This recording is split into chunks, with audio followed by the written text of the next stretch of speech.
नमस्कार। कार्यक्रम में आपका स्वागत है। मैं हूं आपका मित्र साथी हमदर्द मुकेश कुमार। दोस्तों, इंडियन सेकुलर फ्रंट यानी आईएसएफ को लेकर अच्छा खासा हंगामा मच रहा है। आप जानते हैं कि पश्चिम बंगाल में चुनाव है। वहां पहली बार एक मुसलमानों की नुमाइंदगी करने वाली पार्टी गठित हुई है जिसका नाम इंडियन सेकुलर फ्रंट है।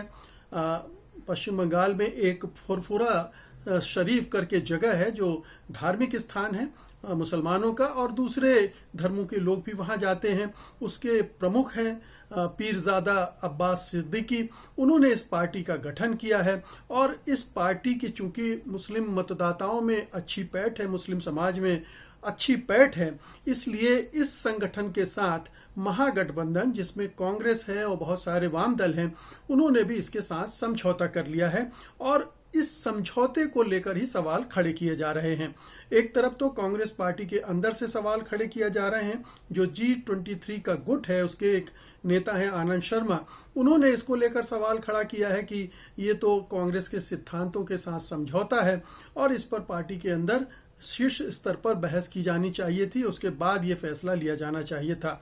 तो एक तरफ उन्होंने ये सवाल खड़ा किया है और उसका जवाब भी अधीर रंजन मजूमदार, जो कि एक बड़े नेता हैं पश्चिम बंगाल के कांग्रेस के, उन्होंने उसका पलटवार करते हुए जवाब दिया है और बड़ा ही सॉलिड जवाब दिया है कि आप कांग्रेस की संभावनाओं को खराब करने के लिए काम कर रहे हैं या कांग्रेस को जिताने के लिए आप कहीं बीजेपी की मदद तो नहीं कर रहे हैं।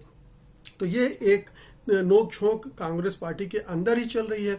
दूसरी तरफ बहुत सारे ऐसे लोग हैं जो वाम दलों द्वारा इस तरह के मुस्लिम संगठन के साथ मेलजोल करने को धर्मनिरपेक्षता के साथ एक तरह का समझौता मान रहे हैं, और एक तरफ भारतीय जनता पार्टी है जो हमेशा ऐसे मसले और ऐसी पार्टियों को टारगेट करते रहती है और दूसरे दलों को डिस्क्रेडिट करने के लिए, बदनाम करने के लिए इस तरह के मुद्दे उसे बहुत सुहाते हैं, बहुत पसंद आते हैं कि अगर आईएसएफ महागठबंधन का हिस्सा बन जाएगा तो वो पूरे महागठबंधन को ब्रांड कर सकेगी कि ये प्रो मुस्लिम गठबंधन है, ये एक सांप्रदायिक पार्टी से के साथ चलने वाला गठबंधन है और इससे वो जो हिंदुओं का ध्रुवीकरण है उसको करने में उसको कामयाबी मिल सकती है, सफलता मिल सकती है। तो ये तमाम तरह की चीजें हैं जो कि पश्चिम बंगाल के चुनाव में उठ खड़ी हुई हैं। अब पहले थोड़ा सा आईएसएफ के बारे में बता दें। इंडियन सेकुलर फ्रंट ये एक पार्टी है पश्चिम बंगाल में पहली बार, जैसा मैंने बताया, कि मुस्लिम मतदाताओं की नुमाइंदगी करने वाली पार्टी उठकर खड़ी हुई है।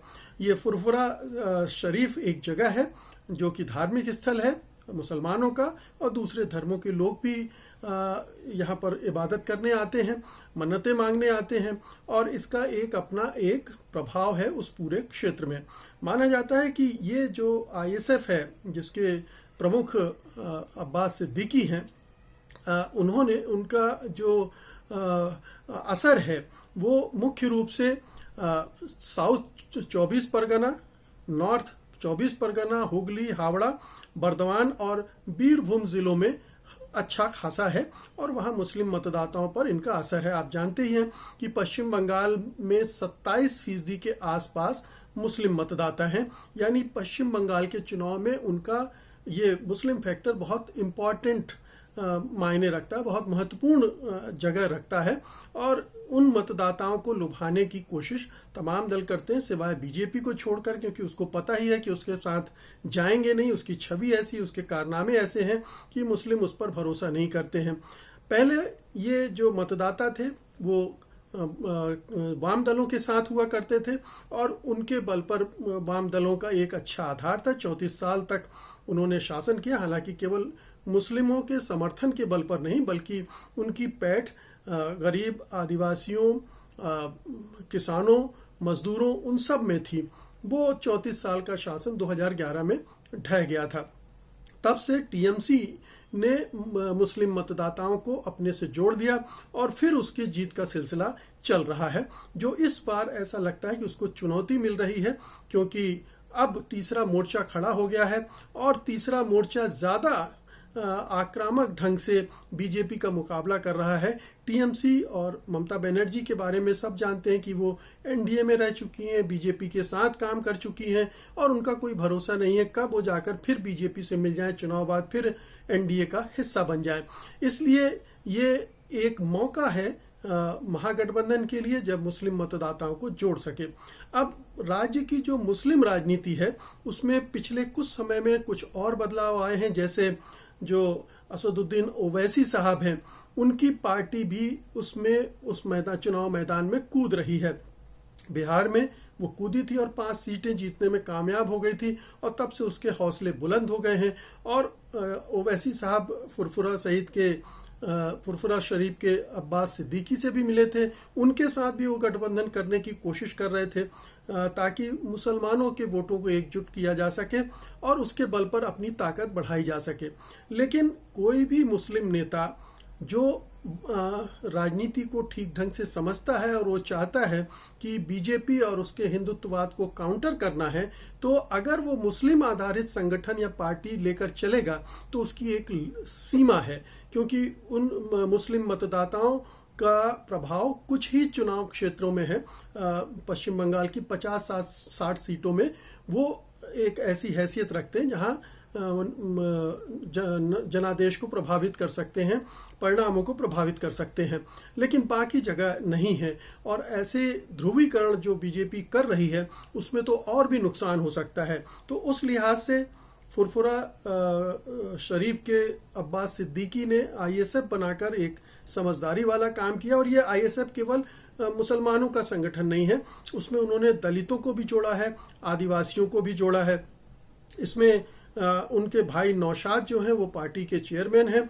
साइमल सोरेन इस पार्टी के ट्राइबल मेंबर हैं और वो इसके अध्यक्ष भी है पार्टी को। तो उन्होंने आदिवासी समुदाय से भी लोगों को जोड़ा है। तो वो कमोबेश धार्मिक आधार के तौर पर अपनी पार्टी को प्रस्तुत नहीं कर रहे हैं। वो ये दिखा रहे हैं कि उनके पास दूसरे तबकों के, सामाजिक वर्गों के मतदाता भी जुड़े हुए हैं।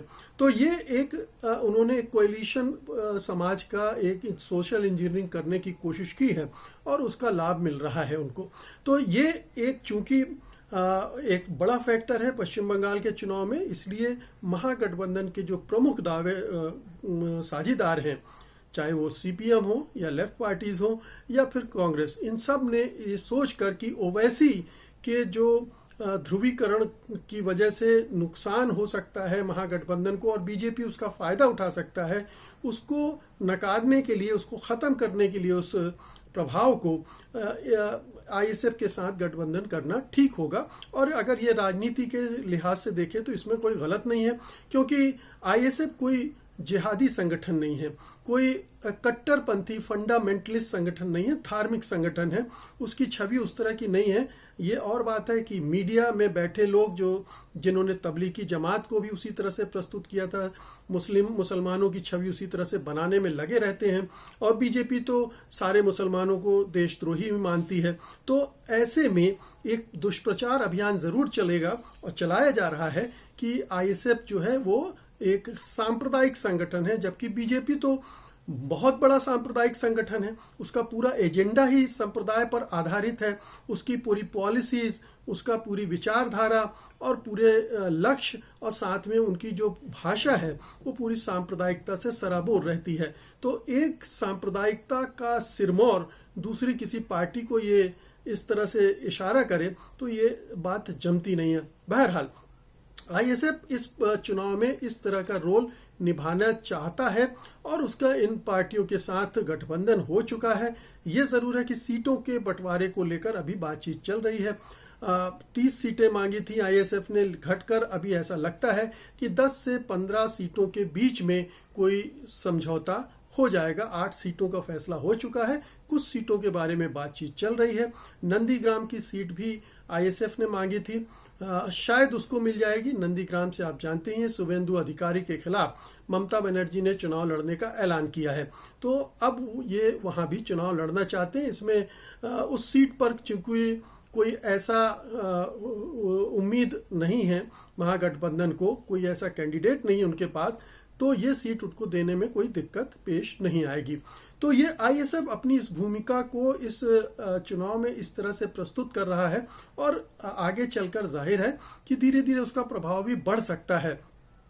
लेकिन मुख्य मुद्दा ये है कि आईएसएफ के महागठबंधन से जुड़ने से क्या पूरे पश्चिम बंगाल के चुनाव में सांप्रदायिक ध्रुवीकरण और तेज होगा? उसका फायदा क्या बीजेपी को मिलेगा या महागठबंधन को मिलेगा या तृणमूल कांग्रेस को मिलेगा? जो मोटी मोटी बातचीत समझ में आती है वो ये है कि टीएमसी से जो मोह भंग हुआ है आम लोगों का भी और मुसलमानों का भी, वो शायद तबका छिटक कर महागठबंधन की तरफ आएगा और उनको जोड़ने के लिए आईएसएफ एक काम कर सकता है, क्योंकि भले ही वो दूसरे सीटों पर उपलब्ध ना होगा, उसके उम्मीदवार खड़े नहीं होंगे, लेकिन एक मैसेज होगा कि वो भी इस गठबंधन का हिस्सा है, मुसलमानों की नुमाइंदगी इस गठबंधन में हो रही है, तो इसका फायदा हो सकता है। दूसरी तरफ बीजेपी पूरी कोशिश करेगी कि महागठबंधन को एक ऐसे गठबंधन के रूप में पेंट करे जो कि सांप्रदायिक दल के साथ समझौता कर रहा है, उसके साथ मिलकर चुनाव लड़ रहा है। तो ये एक नुकसान, एक खतरा महागठबंधन के लिए है। लेकिन ये इस बात को कैसे डील करता है महागठबंधन, कैसे बीजेपी के इस दुष्प्रचार की काट करता है, इस पर निर्भर करेगा। लेकिन महागठबंधन को फायदा ये जरूर होने जा रहा है कि उसका जो वोट बेस है, जो बहुत पिछले 2 चुनाव में बहुत पीछे चला गया था, नीचे चला गया था, खासतौर से लोकसभा इलेक्शन के दौरान बहुत कम हो गया था, करीब 11-12% रह गया है, उसको बढ़ाने में ये आईएसएफ मददगार साबित हो सकता है। तो एक दांव है, एक जुआ भी खेला गया है और इसका नतीजा तो अब चुनाव के परिणामों से ही पता चलेगा। लेकिन अपने गठबंधन के आधार को जनाधार चौड़ा करने के प्रयास में महागठबंधन ने ये एक काम किया है और ये दोनों तरफ से साबित हो सकता है, फायदेमंद भी और नुकसानदेह भी। डिपेंड करता है कि महागठबंधन इस प्रश्न को जनता के सम्मुख कैसे ले जा सकता है। क्या उनको वो समझा सकता है कि इस छोटी सी पार्टी से कम्युनलिज्म का उतना बड़ा खतरा नहीं है जितना बीजेपी से है, जो कि पूरी पार्टी ही सांप्रदायिक रंग में रंगी हुई है, पूरे चुनाव में सांप्रदायिक एजेंडा के साथ काम कर रही है। अभी योगी आदित्यनाथ भी गए तो उन्होंने भी केवल और केवल सांप्रदायिकता भड़काने वाली बातें की, और उसके पहले भी तमाम दिलीप घोष से लेकर तथागत और अमित शाह, जेपी नड्डा वगैरह, कैलाश विजयवर्गीय, सबकी भाषा में आप सांप्रदायिकता का और सांप्रदायिक आधार पर ध्रुवीकरण का एजेंडा देख सकते हैं। तो ये मैसेज बंगला जनता को, बंगालियों को समझ में आएगी कि नहीं कि बांग्ला अस्मिता, बांग्ला की पहचान, बांग्ला की संस्कृति को इस एग्रेसिव हिंदुत्ववाद से बड़ा खतरा है, और उसको रोकने के लिए अगर आईएसएफ जैसे किसी छोटे से दल का सहयोग लिया जाता है तो उसमें कोई बुराई नहीं है। ये अगर मैसेज वो डिलीवर करने में सफल हो गया तब तो उसको फायदा होगा, और अगर बीजेपी इसके उलट कामयाब हो गई तो फिर नुकसान ही नुकसान है। तो दोस्तों, ये थी मेरी आज की रिपोर्ट। उम्मीद है कि आपने इसे पसंद किया होगा और आप इसे लाइक करेंगे और बड़े पैमाने पर शेयर भी करेंगे। अब मुझे अनुमति दीजिए। नमस्कार।